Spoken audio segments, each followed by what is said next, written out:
السلام علیکم پیارے دوستو، ہمارے یوٹیوب چینل پر خوش آمدید۔ اگر آپ ہمارے چینل پر پہلی بار آئے ہیں تو چینل کو سبسکرائب کر لیں تاکہ ہماری آنے والی ویڈیو آپ تک پہنچ سکیں۔ حضرت خواجہ غریب نواز رحمۃ اللہ علیہ کی کچھ کراماتیں۔ حضرت خواجہ قطب الدین بختیار کاکی رحمۃ اللہ علیہ فرماتے ہیں کہ میں جب تک حضور غریب نواز رحمۃ اللہ علیہ کی خدمت میں رہا کبھی آپ کو ناراض ہوتے نہیں دیکھا۔ ایک روز خواجہ صاحب رحمۃ اللہ علیہ کے ساتھ میں اور ایک دوسرا خادم شیخ علی رحمۃ اللہ علیہ باہر جا رہے تھے کہ اچانک راستے میں ایک شخص شیخ علی رحمۃ اللہ علیہ کا دامن پکڑ کر برا بھلا کہنے لگا۔ حضرت پیر و مرشد نے اس شخص سے جھگڑا کرنے کی وجہ معلوم کی۔ اس نے جواب دیا، یہ میرا قرض دار ہے اور میرا قرض ادا نہیں کرتا۔ آپ نے فرمایا اسے چھوڑ دو، تمہارا قرض ادا کر دے گا۔ لیکن وہ شخص نہیں مانا۔ اس پر حضرت پیر و مرشد کو غصہ آ گیا اور ترنت اپنی چادر مبارک اتار کر زمین پر ڈال دی اور فرمایا، جس قدر تیرا قرضہ ہے اس چادر سے لے لے، مگر خبردار زیادہ لینے کی کوشش نہ کرنا۔ اس شخص نے اپنے قرضے سے کچھ زیادہ لے لیا۔ اسی وقت اس کا ہاتھ سوکھ گیا۔ یہ دیکھ کر چلانے لگا اور معافی مانگی۔ آپ نے اسے معاف کر دیا۔ اس کا ہاتھ فوراً درست ہو گیا اور وہ حلقہ ارادت میں داخل ہو گیا۔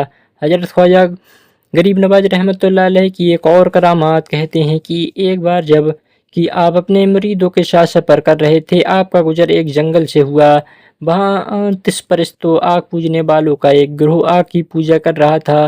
ان کی ریاضت اس قدر بڑی ہوئی تھی کہ 6 ماہ تک بغیر کھائے پیے رہ جاتے تھے۔ اگر ان کی شخص ریاضت سے لوگ اس قدر پربھاوت ہوتے کہ ان سے عقیدت رکھنے لگتے، ان کی شرکت سے لوگ گمراہ ہوتے جاتے۔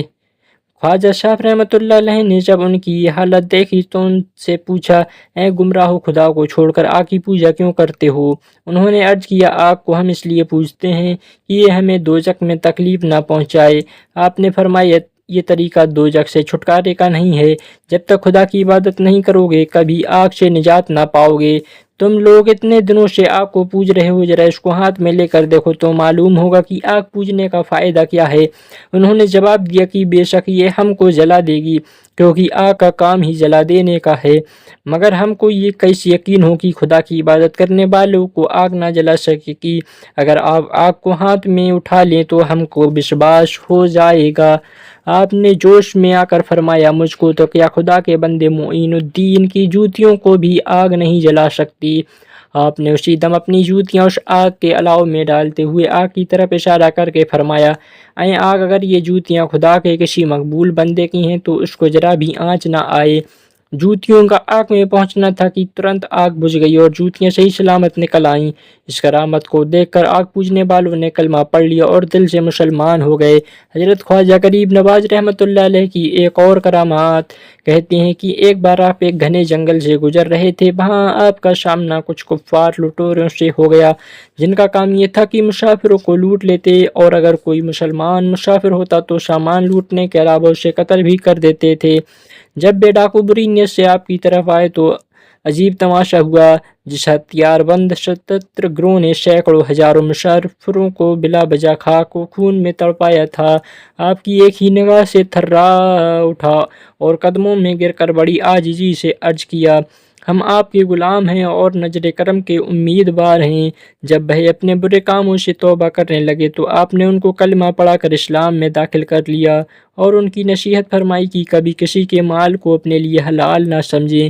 حضرت خواجہ غریب نواز رحمۃ اللہ علیہ کی ایک اور کرامات کہتے ہیں کہ سیر و سفر کے دنوں میں ایک دن حضرت خواجہ غریب نواز رحمۃ اللہ علیہ، عبد الدین کرمانی رحمۃ اللہ علیہ اور شیخ شہاب الدین شہربندی رحمۃ اللہ علیہ ایک جگہ بیٹھے ہوئے تھے۔ کسی مسئلے پر بات چیت کر رہے تھے کہ سامنے سے ایک کم عمر کا لڑکا تیر کمان ہاتھ میں لیے ہوئے گزرا۔ خواجہ غریب نواز رحمۃ اللہ نے اسے دیکھ کر فرمایا، یہ لڑکا دہلی کا بادشاہ ہوگا۔